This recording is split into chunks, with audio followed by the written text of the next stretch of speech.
So good morning, students.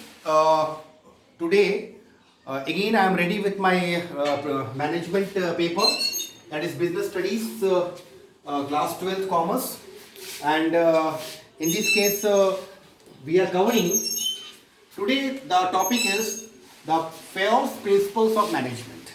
FAIR's principles of management. Let me tell you about the who is FAIR's and what he has done. FAIR is a famous name in the field of management, and he had developed the principle of 14 principles of management and known as the father of management studies and thought.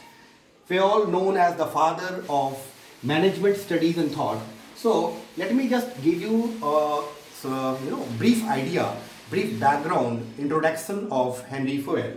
Now, in the year 1888, he became as a MD, managing director of a coal and mining company.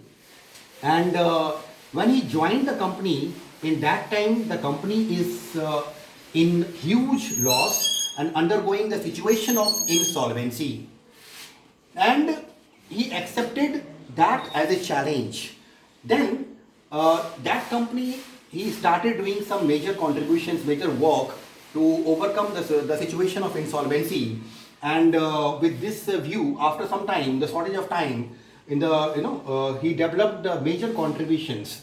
And in that contribution, it was point number one is the distinction between the technical and managerial skill. He has focused about this contribution lead to him to define or distinguish between the technical and managerial skill. Second, he is also able to differentiate the important steps and major functions of management, that is planning, organizing, staffing, directing and controlling. And he developed 14 principles of management which play a very vital role in the in the learning of the management as a thought, as a process and as a functions. So today let me define all these 14 principles of management, which is very important principles in class 12th under the business studies paper.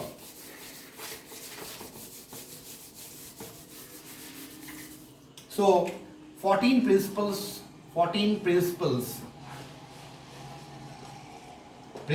of management as given by Henry Fayol. The first principle is the division of work. Division of work. Now, in this case, the work must be divided into different segments, different departments, different segments in order to attain the objective of the company. Say, for example, a company has a different department. Say, for example, one department is the production department.